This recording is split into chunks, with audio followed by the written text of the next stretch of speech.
Yan, double check na yung ating businang napakalaki. RSA Performance Clutch Bell, Anti-Dragging Technology. Yan ang problema ng motor natin.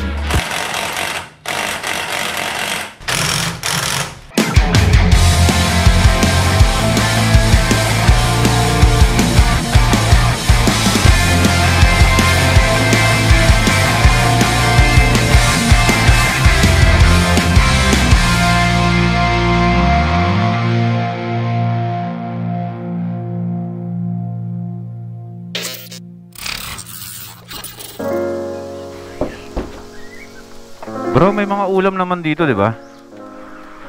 Kayo na lang ba? Ano? Si Prisha mamaya pa yung gigising. Morning, bro. Lovers in Paris. Alis mo na ako. Kayo mo nang bahala dito, ha? Ayun. Good morning, mga first timers. Ang lamig ng panahon. Mag-aalas 10 na. Ay, umambo na naman. Diyos ko. Pero sige, tara. Tuloy na natin. 6:30 pala ng umaga, gising na ako. Pero ang lakas ng ulan. Kaya ito na naman, tinanghali na naman tayo sa lakad natin. Tulad yan ang sabi ko kahapon, si Spike ang tupagin natin ngayong araw na to. Salubong na tayo sa ulan. Kaysa naman tanghaliin na tayo, wala tayong magawa. At last, ginagawa na yung kalsada na to dito. Itong lubak na to, marami na kaming na subaybayang aksidente dito. Dito may mga sinasagip kami dyan, mga bumubulagta na lang dyan. Kasi nga dahil nga sira-sira yung daan na to, at least ngayon pinagawa na ng gobyerno. Sobra talagang dami na aksidente dito. Kaya kahit na medyo sagabal tong paggawa ng kalsada sa tapat ng shop namin, naapektuhan konti yung sales namin. Dahil nga hindi makapag-park ng maayos yung customer eh. Hindi makapark na maayos yung mga kotse, mga motor. Konting tiyaga lang. Tayo din naman ang magbibenepisyo dyan soon. Kamusta kayo? Ang sarap ng tulog ko. Kaya pala ang sarap ng gising ko at umuulan. Sa pagpapatuloy ng pagpa-prepare natin para sa Philippine Loop natin, mga simpleng bagay nga sabi ko, ay dadaling ko ngayon kay Doc Gaddy ng GTR Speedtech. Itong si Spike natin. Kasi syempre, marami nang nilagay dito. Naglagay tayo ng auxiliary light, nagpalit tayo ng busina. Pero dahil nga syempre hindi na siya tulad ng stock dati na normal lang naman sa isang motor. Kasi may nasisira sa wiring, sa switch ko, sira yung switch ko kasi ayaw na gumana nung high nito. Pero kapag nagpapassing ako, umiilaw yung high ko. So ibig sabihin sa switch siguro may sira. So kailangan may palitan. Maraming papalitan dito. Pati yung busina ko, papaayos ko. Tunog bang puputo ako ngayon, oh? Ayun, oh. Mamaya papacheck natin. Lahat naman yan maayos. Ay, nakong ulan ka. Siguro by next week ay makakompleto na kami Hampas Loopers kasi pumunta na dito si Biyahe Weekend. Magmumotor na siya mula Davao City hanggang dito sa Bulacan. Grabe yun, no? Mindanao to Luzon plus Philippine Loop. Si Biyahe Weekend ginawa ng 7-Eleven yung Mindanao to Luzon. Ulan, tumigil ka na. Ay, alam ko pala yung dahilan kung bakit masama ang panahon. Meron palang bagyong pumapaligid sa Pilipinas, 3. Patay tayo. So sana lang wag tumuloy yan sa atin talaga. Kasi marami na namang maapektuhan yan. Sa Mindanao, parte ng Mindanao, napanood ko kagabi sa vlog ni Becoming Filipino, binabaha na yung ibang mga lugar dun sa sa Davao Oriental. Baha-baha na doon. Ang Bulacan bahain din naman. Parang ganun din. Daan muna tayong bahay. Daanan ko lang yung anak ko, si Hana. Isasama ko sa GTR Speedtech at ilang oras din ang isi-stay natin dun. Tapos na daw mag-schooling si Hana. Isama ko para may bonding moment din kami dalaw.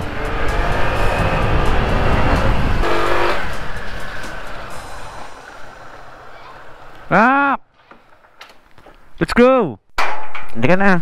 Ikaw muna na magdala ng kong bag ko. Para hindi mo basa yung likod mo. Okay, nandito na tayo. GTR Speedtech. Umuulan, Dok baba ka na, nak. Ang aga ko nagising. Ang lakas ng ulan. Dito na lang ako. Okay, nandito na tayo. Tinesting muna ni Doc Gaddy yung ADB natin si Spike. Kasi sabi ko nga kahapon, di ba, na nakalkal na yung ano yan. Umusok na kasi yung ano yan, yung clutch bell. Kulay talong na yung clutch bell. Ngayon, ginawa nila ng paraan. Kinalkal yan para kahit na kulay talong na siya, eh wala nang dragging na mangyayari. Pero ang nangyari, nung nag-Visayas Mindanao kami, dapat wala yun eh, pero meron pa rin. Eh, inaalala ko sa Philippine Loop, dapat wala talaga siyang dragging. So ngayon, gagawa ng solusyon namin ni Doc Gaddy. Ano, Doc? Meron talaga yan. Pag tumatagal na ako sa biyahe, Doc, doon ko nararamdaman meron talaga. So isa lang ang solusyon dyan, gastos. Pero kailangan natin kasi hindi na ano, Philippine Loop na yung gagawin natin. So kaya kailangan yung ano natin, yung motor natin, walang nararamdaman ng mga ganyan. Magagawa naman ng paraan ni Doc Gaddy yan. Ano ba maganda, Doc, na solusyon? Bell lang ang kailangan. Anong bell ang ipapalit natin? Yung reset na bell. Yung pala, bell lang pala ang kailangan. Kasi nga yun nga yung bell ko, titanium. Kulay talong na eh. Hindi na kayo meron sa dakila? Nandun pa din po kami. Iba nga lang po nakapwesto. Pwede ba tayo dalawang ganyan, dalawang laman ilagay mo? Kasi lugal onda sa kanya, akin na lang yung laman. Anong oras kayo doon, ano, nagtitinda? Ganun pa din kuya, alas 6 hanggang 11. Tapos transfer na kayo dito? Hindi. Dalawa na to? Iba po yung nagtitinda doon, iba yung nagtitinda dito. Oh. Branch out. Busin mo to ha. Busin mo lahat ng lugaw, yung laman lang sa akin eh. No. Ito yung ano natin, ito yung ipapagawa natin dito, papaayos natin. Gusto lang yung gumagana. Tapos, kapag nag-low ako ng ilaw, kapag naka-low, bukas siya. Naka-on siya. Pero pag hinay ko, walang high, low lang. Pero pag nag-busina ako, kasi passing yung busina niyan eh. Oh, bukas yung puti. Ibig sabihin hindi siya pundido. Busina, siya yung ilaw. Tapos papalitan natin ito mamaya. Babalik natin yung stock. Dala ko yung ano, original na windshield ni Spike. Kasi ito na yung ipapalit natin. Kasi ito, nung ginagamitan ko siya ng Hero 7, eh pumapalo-palo siya kapag malubak, gumagalaw-galaw yun. Eh ngayon, di ba? Ang bigat ng ano, nung Hero 10 natin, papalitan ko to, kahit na gustong-gusto ko to, ibabalik natin itong stock na windshield para matigas. Sinubukan kong ilagay dito, naglagay ako nito dito, parang bracket. Para sabi ko dito ko ilalagay yung GoPro. Eh nalagyan ko ng ano diyan, na Moto Wolf na ganito. Nung umaandar ako, ganun din pumapalo-palo. Siguro mas wag yun ang gawin to sa ADB nyo. Wag na kayong maglagay ng ganito kasi useless din. Tapos natatakpan din yung panel. Hindi nyo makita yung mga ibang indicators dyan kapag lumiliko kayo. Hindi nyo alam na naka-on pa rin yung signal light ninyo. So tatanggalin ko to. Papalitan natin to. Medyo iikli nga lang siya. Gagamitin natin yan. Di ba ang layo nung ano, nung tinaas niya. Pero okay na rin. Pwede na rin yan. Para wala tayong alalahanin at sakit sa ulo kapag PH trip na tayo. May pakape pa si Doc. Doc, siguro mga third week, sabay-sabay ang Ampas Loopers pumunta sa'yo dito. Papagawa lahat ng motor, papacheck up sa'yo. Doc, kasi kailangan magdadagdag pa kasi sila ng mga auxiliary light eh. Sa akin daw dadagdagan pa. Anong mas ano sa akin? Mas ano, isang ganito pa kalaki o mini driving lang? Mini driving lang. Mini drive dito sa baba, no? Or dito? Yan po, pwede. Meron ako kinabitan dito po. Ay, oo, dito para hindi masyadong dami ng ano, nakikitang ano dito. Papadagdag tayo ng mini driving dyan. Puto! Sa layo ba naman ang pinupuntahan palagi niya at natatagtag? Kasalanan ni Biabid Kinto eh, siya gumamit ito. Joke lang, bro.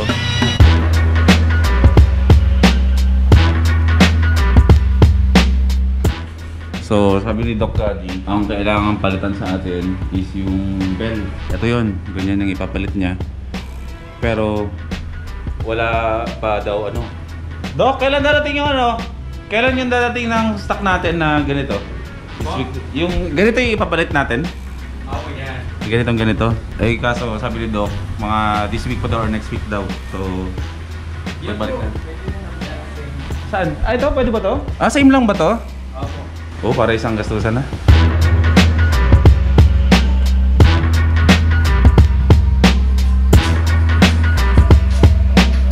Ano? Ay, Crack na po. may crack no? Yung belt natin. Actually, nabanggit sa akin ni Biawid Kenyo na dapat daw pag umalis kami lahat bago belt namin. Tapos, dalhin daw namin yung pinaglumaan. Pero sa mukha ng itsura nito, puro crack. Mukhang hindi naman natin na magagamit ng Doc, no? Tignan nyo yung ano, belt natin. Titanium na, sunog na. Palitan na natin para mas okay. Ito kasi, ano na yan, RS8 na to. Buti na talaga nasisilip yung mga ganito. Putol to sa biyahe natin, no? Hassle to. Magiging cause of delay pa ako sa grupo.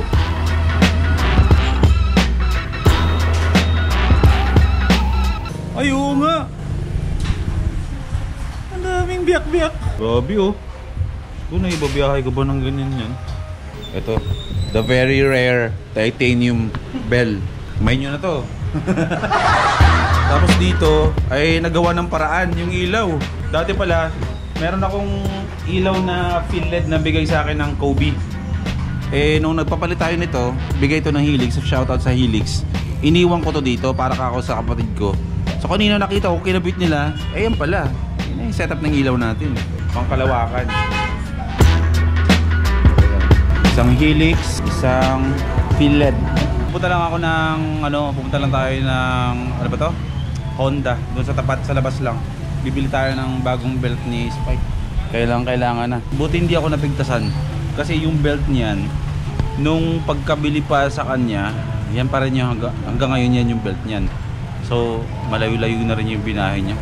Palit tayong bago para yun na yun. So far, parang yung gusto kong ipagawa kay Spike ngayon tsaka next week eh ginawa na ni Doc Gaddy lahat na pabalitan. Siguro pagbalik na lang dito ano na lang, clutch lining na lang papacheck ko sa kanya, and then yung brake pads ang kailangan palitan.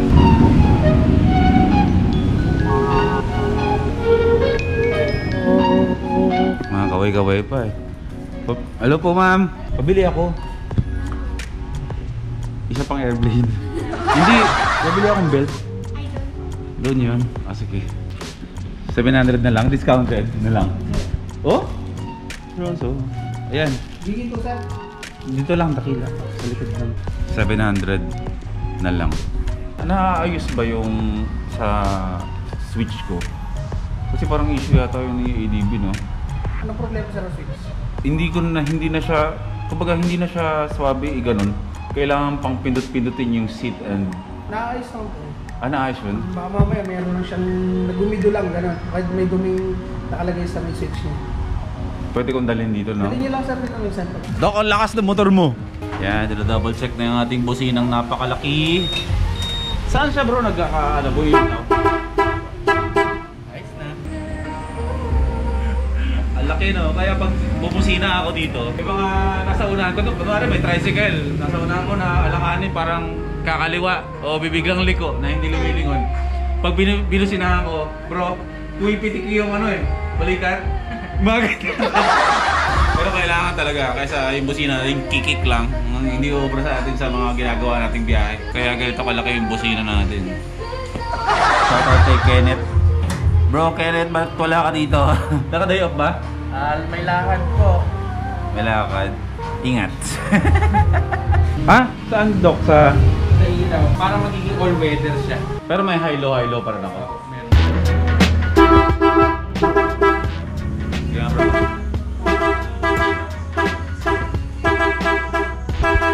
Sa tingin mo, hindi na bibitaw? Sila po, kapal na po yun ang pagpapilo. Sana, hindi no? Ito mo kasi pampakapit eh. Oo. Yan ang kailangan sa bro, mga relasyon. Pampakapit. Tiwala sa relasyon. Ito ang kailangan para kumapit ang inyong relasyon. Eagle, electric, soldering, paste. Paste to, no? So, hindi pampakapit to, bro. Pampakapit ako. Hindi. Ano? Pampadulas. Sa Doc, hindi ba natin sa clutch lining, good po lining. Good pa ang lining niya. Makapal po. Makapal. Okay. Naka ano tayo dun. Sa ano? Sa... Libel niyo po kailangan. May kanto na eh. Ngayon na rin tayo magpapalit. Ako pwede. O sige, para hindi ko na pabuksan to next week kung nandito sila. Flyball. Next week na lang to. Yung change oil. Pwede pong i-change oil niya. Ano ba yung ano? Ano ba yung combination ng bola ko, Dok? Kasi may 16 mga... po. Straight 16. Straight 16. Ayun no.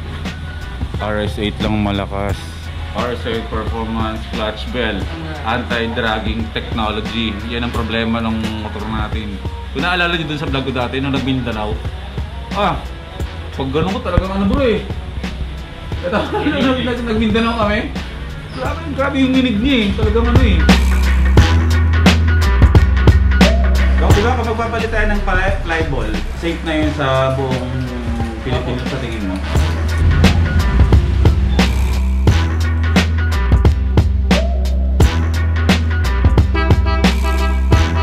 Pangalan mo?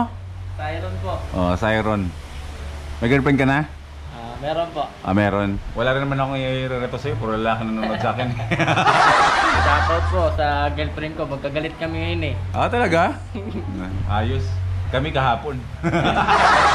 AGV or big bike? Ha? AGV or big bike? Helmet? Big bike. Chili or big bike? Big bike. Alam mo kung bakit? Bakit? Ang dami natin Geely. Horn or Maxis tires? Horn? Horn na lang ako. Geely or Evo? Geely, siyempre. Collins or YSS? YSS okay na ako. Mahal kasi si Olins eh. DC Monorack or Motul? DC Monorack, siyempre. Ford or Raptor? Ford or Raptor, yun nga yun. Yun nga yun.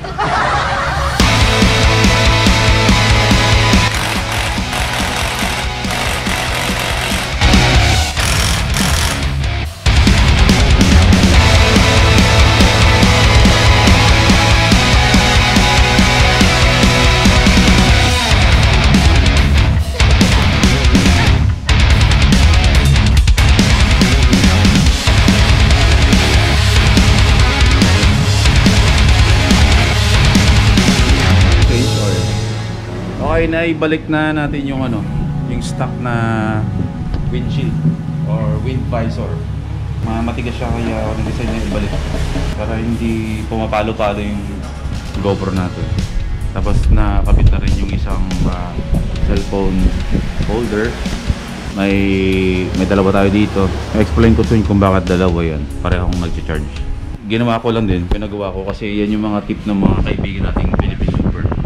Na hanggat maaari, sabi nila, is magdala kayo ng dalawang cellphone. Yung pang navigate, isang pang personal. Kasi kapag, sabihin ko na nga, kasi kapag iisa lang daw ang cellphone, syempre nasa biyahe tayo, 80%, anytime pwede kang malaglagan ng cellphone, pwedeng babasag yung cellphone mo. Lahat ng mga pagasolina natin, lahat ng mga checkpoints, may mga required ng mga photos na kailangan nating kunan. Pag yun daw nabasagan ka ng cellphone, mawawala lahat ng paghihirapan natin. Kaya naging dalawa yan. Shoutout kay Sir Gio ng All About Wheels. Siya nagsabi sa akin na maglagay ka ng dalawang cellphone, magdala ka. It's either pang navigate o yung pang personal mo, ibulsa mo na lang o pareho silang dyan. Basta yung pang navigate daw, walang tanggalan. Tapos ang sabi sa akin, yung tip pa sa akin, sa mga requirements, sa mga photos nung mangyayaring loop, ay kapag nag-picture daw ako, is-assign ko daw sa messenger ng iba. Like kunwari, na-picture ako dito, sinabit ko dun sa Philippine Tour, is-assign ko rin kay Prisha para if ever man na masira man yung cellphone, meron tayong backup. So far, ito na yun. Wala na akong idadagdag dito. Gulong na lang at 1 week before the loop is dadalhin ulit namin dito to kay Doc Daddy at papalinis ulit yung CVT at saka lahat. And then yun na yun. Shoutout sa GTR Speedtech. Syempre simulat sa pool, GTR Speedtech ang nangangalaga sa mga motor natin. Maraming salamat. Sa mga gusto magpaayos dyan. Ito si Doc Gaddy. Ito ang doktor ng ating mga motor. Para lahat po na gusto magpaayos, punta lang kayo sa GTR Speedtech sa Santa Isabel, Malolos. Sa Waze, makikita nyo na po GTR Speedtech.